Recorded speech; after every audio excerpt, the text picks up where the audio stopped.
है, बताइए अगर पता है। हम मत बोलिए, फैक्ट के साथ बोलिए, डेट के साथ। पता है नहीं पता है तो मैं बता, पता क्यों नहीं है? यही मैं राजनीति बताना चाहता हूं। सुन्नी सेंट्रल वक्फ बोर्ड राम मंदिर मामले में पक्ष ही नहीं था, वो दिसंबर 1961 में बना है। 1961 से पहले सारा मुकदमा केवल हिंदू पक्षों के बीच में था। 22-23 दिसंबर 1949 की रात को मूर्ति प्रकट होने के बाद 12 साल का टर्म होता है कि आप टाइटल सूट आपका क्लेम खत्म हो जाएगा। जब 12 शांति 1 वर्सेस 4 चल रहा है। प्लीज, में सुन्नी सेंट्रल वक्फ बोर्ड इसमें बना, पार्टी क्यों बना? यह लेफ्टिस्टों सेकुलरिस्टों ने समझाया कि तुम लड़ो। जेके मोहम्मद ने अपनी किताब में लिखा है कि मुस्लिम समाज का एक बहुत बड़ा तबका तब यह मानता था कि हमें इस चक्कर में नहीं पड़ना चाहिए, हमारे लिए उस जमीन की कोई अहमियत नहीं है, हिंदुओं के लिए बहुत अहमियत है, इसीलिए 12 साल वक्फ बोर्ड ने क्लेम नहीं किया। तब आ गए क्लेम करने के लिए। और उसके बाद आज मैं बताना चाहता हूं, मौलाना अंसार रजा ने कहा भोले भाले मुसलमान तुम्हें अंसार रजा जी सुन लीजिए। अंसार रजा जी कि ये हिजबुल्ला और हमास के पोस्टर लेकर कौन सा भोलापन दिखा रहे हैं? या फिलिस्तीन और हमास के नारे लगाकर कौन सा भोलापन दिखा रहे हैं? भोले भाले हिंदू कह रहे हैं ना। हाँ, यस, वेरी गुड। ये फिलिस्तीन वाला क्या चल रहा है? रजा साहब जवाब देंगे। रजा साहब जवाब देंगे। चार नहीं बोल सकते, रजा साहब जवाब देंगे। आप इंटरप्ट ना करें ना। सुधांशु त्रिवेदी को रजा साहब जवाब देंगे। रजा साहब, अरे भाई आप रजा साहब आपसे सीनियर हैं, बात सुनिए। बहुत देर आप चिल्ला चुके हैं उधर, पूरी बात सुनिए। एक मिनट, पूरी बात सुनिए। बुरहानपुर का विधानसभा का चुनाव 2023 का मध्य प्रदेश में हमास के समर्थन में नारे लगाए किसने? कांग्रेस की प्रत्याशी ने। वोट जिहाद शब्द यूज किया गया 2024 में, तब तो वक्फ बोर्ड नहीं था मेरे भाई। हिजबुल्लाह के लिए श्रीनगर से लेकर लखनऊ से लेकर हैदराबाद तक रैलियां हुई, तब तो वक्फ बोर्ड का विषय नहीं था भाई।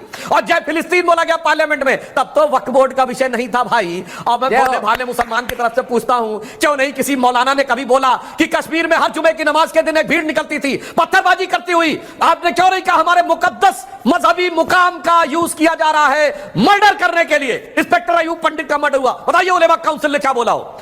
तब किसी भोले भाले मुस्लिम से आपने नहीं पूछा कि चरारे शरीफ जला दी गई, ये दरगाह जला दी गई, ये हमारे मजहब का अपमान था? तब क्यों नहीं चू बोला?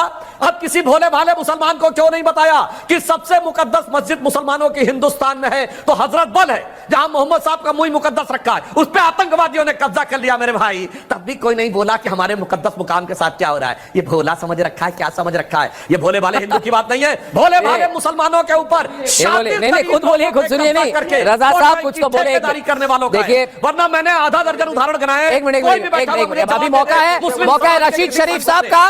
रशीद शरीफ साहब जवाब देंगे और ये बड़ी हॉट डिबेट चल रही है आज। और रशीद शरीफ साहब, मैं एक ही बात कहूंगा कि करोड़ों की संपत्ति मगर कौड़ी भर किराया, ये कब तक चलेगा भाई?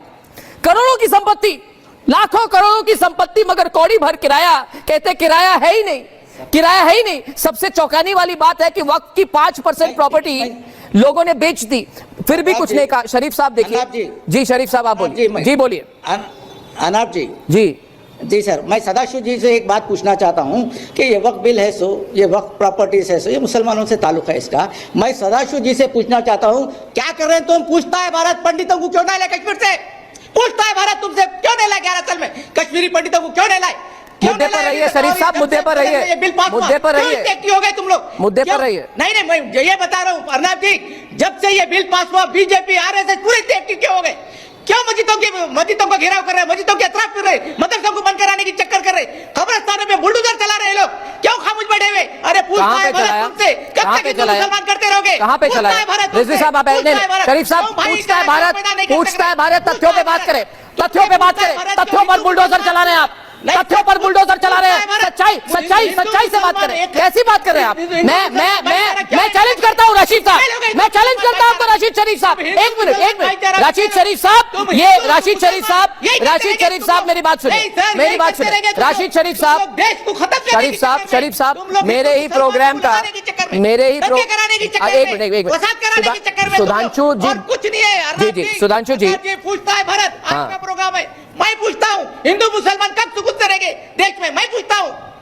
मैं देखिए शरीफ साहब, सुधांशु जी आपका जवाब देंगे, मगर दोस्तों ये पूछता है भारत है मेरे ही प्रोग्राम में, मेरे ही प्रोग्राम में मेरे ही लाइन पे कब्जा करते हुए तथ्यहीन एक बात कही गई है। और मैं सिर्फ शरीफ साहब से एक सवाल पूछ रहा हूं कि शरीफ साहब, दोबारा पूछ रहा हूं आपको मैं, आपने मदरसों की बात की, मदरसों को 14,014 संपत्तियों का संभावित एलोकेशन था, कब्रिस्तान की बात की तो कब्रिस्तान को 1,50,570 संपत्तियों का संभावित एलोकेशन था।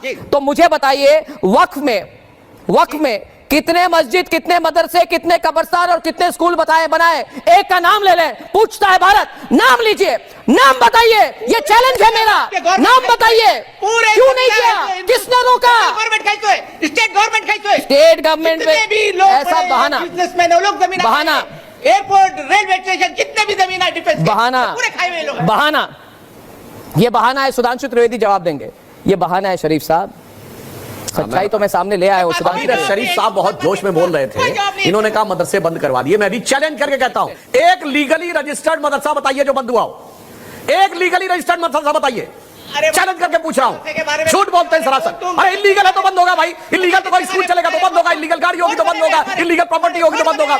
लीगली रजिस्टर्ड मदरसा बताइए जो बंद हुआ हो। ये मैं हमारी कोशिश है, फिर चिल्लाने लगे, हमारे मदरसों की मस्जिदों की। अरे लीगली रजिस्टर्ड क्या लीगली रजिस्टर्ड था और बंद कर दिया गया? जरा बताइए, लीगली रजिस्टर्ड था तो बंद कर दिया गया, बताइए। एक नहीं है आपके पास। लीगली रजिस्टर्ड कब्रिस्तान बताइए, एक नहीं है। और मैं मौलाना साहब आपसे पूरे अदब से पूछता हूं, इस्लाम में कब्रिस्तान का कॉन्सेप्ट है? नहीं है। पक्की कब्र का कॉन्सेप्ट ही नहीं है। कब्रिस्तान का कॉन्सेप्ट कहां से आया? रजा साहब, अंसार रजा साहब जवाब और इस बारे में अंसार रजा साहब जवाब देंगे। जाकिर नाइक जैसे लोगों का वीडियो अवेलेबल है। पूरे खबरस्तान और अरब वॉल्यूम बढ़ाइए, वॉल्यूम बढ़ाइए। बनी नहीं सकती थी, पानी बहुत कम था। क्या बात करने लगते हैं साहब? अब आके कब्र और कब्रिस्तान सारी बातें होने लगती हैं। फिर भी बताइए, रजिस्टर्ड एक कब्रिस्तान जो बंद हुआ हो, रजिस्टर्ड एक मदरसा जो बंद हुआ हो, रजिस्टर्ड एक इंस्टीट्यूशन जो बंद हुआ हो, यहां तक कि उल्टा है। आपने तो एएसआई वाली जो मस्जिद थी वो कब्जा कर ली थी, एएसआई की प्रॉपर्टी कब्जा कर ली थी। फिर आप कहते हैं तो आप हर जगह पब्लिक मीटिंग समझ लेते हो कि जैसे भाजपा की मीटिंग हो रही है, रजिस्टर्ड प्रॉपर्टी जो किसी ने छीनी हो, हाँ, अब इलीगल आप कब्जा करके रखेंगे।